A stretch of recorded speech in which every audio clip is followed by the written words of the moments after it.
Hey, what's up, but YouTube? How you guys doing today?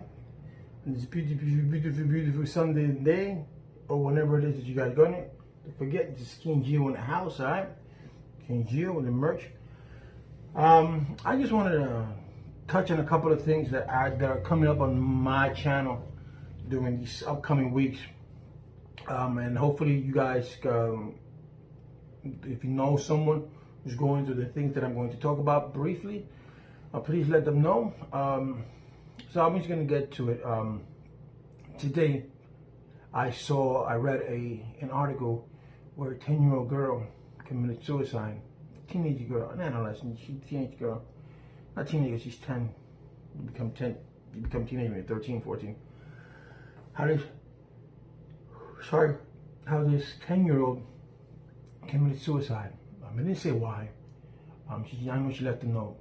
And my wife was telling me about another girl. But this one, the one that I read, and she was telling me about a girl who was 14 years old who committed suicide because of bullying. And I'm trying to understand, how can a child take their own life?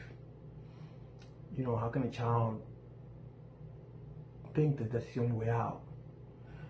That's why I am searching for a adolescent psychologist, a child psychologist, or a psychiatrist to join me on my show, so we can talk about this. So we can talk about what these kids go through, what are their mindset, what can we do as parents, you know, to prevent our kids from committing suicide.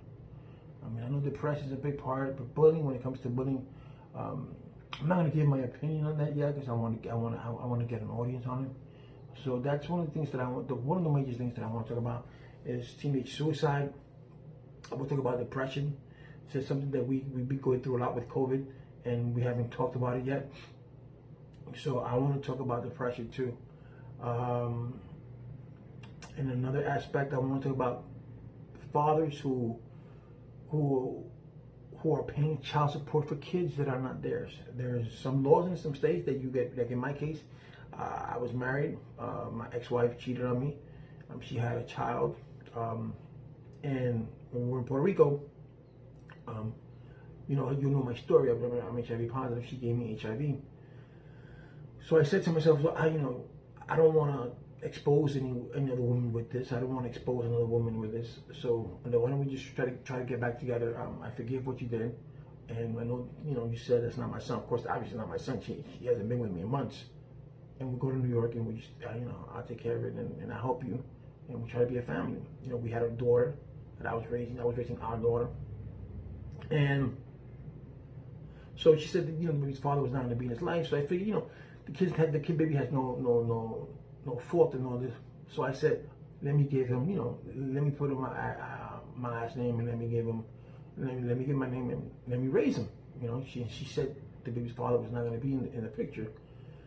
So the baby was born. For you guys who don't know, when a child is born through a mother through HIV, the child is HIV positive until 2 months later, 3 months later, when the child's with medication, normally AZT. Give it to the child every day for the few 2-3 months. Then after that, when the child's immune system, their own immune, because they're going by their mother's immune system. When their own immune system kicks in, it throws out whatever it has, what little HIV has in the body, and the child becomes negative. So things didn't work out between her and I. I signed the birth certificate, and 10 years later, she decides to go to welfare, and on welfare, welfare is paying for her because she's getting cash. So now welfare is charging me for child support. So I paid $55 for child support for a child. It's not mine. I went to court for this, and I put a motion. The court denied my motion. And even in court, the judge told her, "Is he the baby's father?" She said, "No." I mean, if he's the child's father, she said, "No." And then the judge said, "Don't you think the decent thing to do is get that child's father and have him step up and have this man not pay for the child support for a child that's not his?" She didn't care. When my daughters told her, "Listen, why don't you get my dad off this child support?" She goes, "No, he got himself into this. I never told him to sign it." So $55 for somebody is not a lot. for me is a lot because I'm paying for something that's not. I'm paying not for something. I'm sorry, I'm paying for a child that's not mine. You know, when I went into this with a good heart. You know, because like I said, the child had nothing to do with it. You know, when she went to the welfare, she could have said she doesn't know who I am. I mean, I don't know who I am. She could have said, I don't know where he's at. I don't know his social. But she called me one day asking for my social. And that's stupid. I was drinking. I gave it to her, and she never called me for anything. And anyway, so there are men out there who are in my same situation. That we're fathers to child, and we're not. You know, we're paying for child support for fathers but for kids that are not even ours. And the court states that if you're married, the child belongs to you, even if it's from another man. But you have a certain amount of time in New York to file a petition to get a vacate an order of acknowledgement. If you do within, I think, 30 days or 90 days, then they can do blood tests, and you come on later. But I waited till over 10 years. I didn't think child support was going to come out after me because I never thought of that. And when I came to New York to apply for my job, for insurance, I'm sorry, they told me that I was suspended for child support. So the child is 17, going to 18 next year. I still have to pay child support, $50 a month.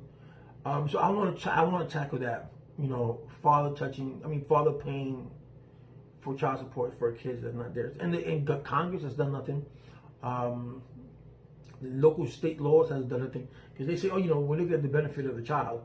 Well, I can understand that. I can understand if a person's been in a child's life for 10, 15 years. And for that person to know, after those 15 years, that's not my father. I got close to him. That could be a shock to that child, and we don't know that. How that might affect the child. But in my case, it's different. In other people's cases, that in my case, it's different because I never grew up. The child never grew up with me. The child doesn't know me. The child never seen me. So there is no looking out for the welfare of the child. That child at 17 already know who his father is. Spend time with his father. Okay? I've seen pictures of both of them. So it's not like I'm making it up. So those are the things that I want to touch this upcoming week. Because I think they're important things to touch: teen suicide, depression, fathers paying for child support for children that are not theirs, and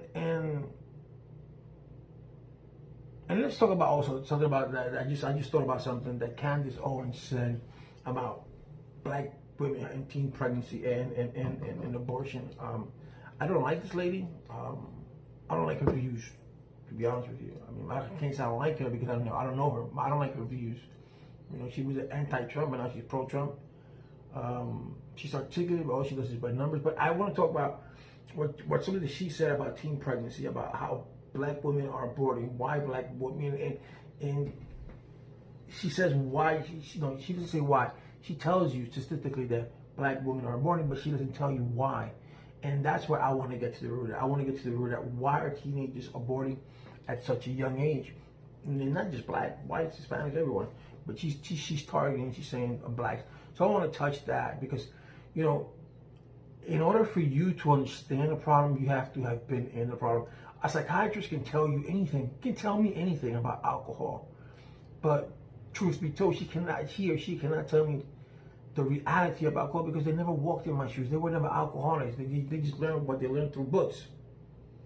I can tell you what it is. I can tell an alcoholic what it is to be alcoholic. I can tell an alcoholic how it is to struggle, how it is to do this, and then if you decide to stop, what to expect. I can do that.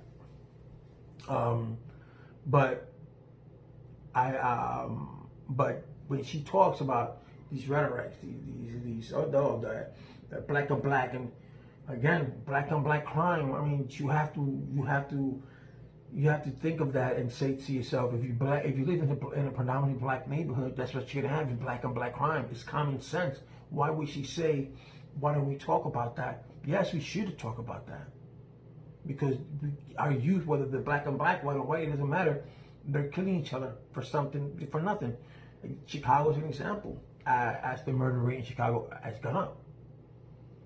And there's a lot of things that she does not know why these things happen. And then she blames the Democrats or the welfare system and blah, blah, blah. No, it's not that. It's the mind, the mentality of someone getting stagnant.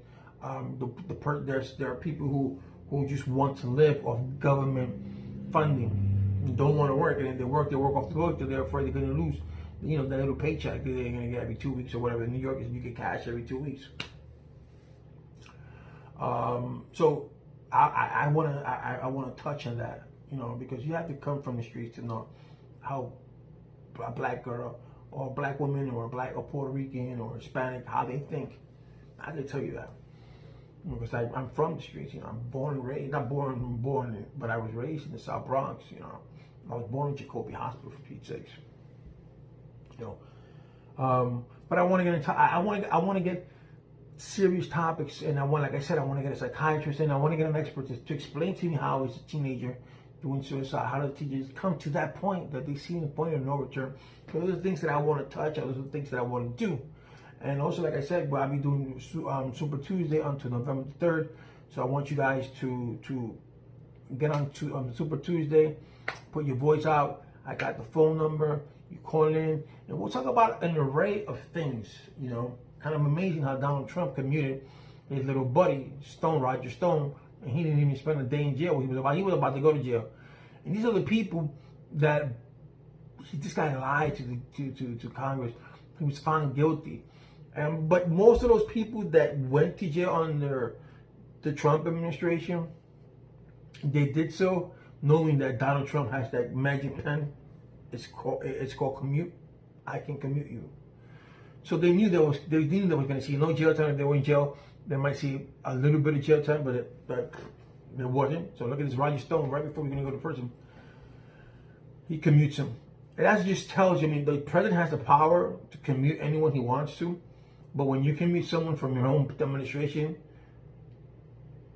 you know, that just tells you how corrupt you really are. If you were found guilty. But yeah, you say, oh, let's vandalize. All those people who are doing vandalism, all those people who are writing, they need to go to jail.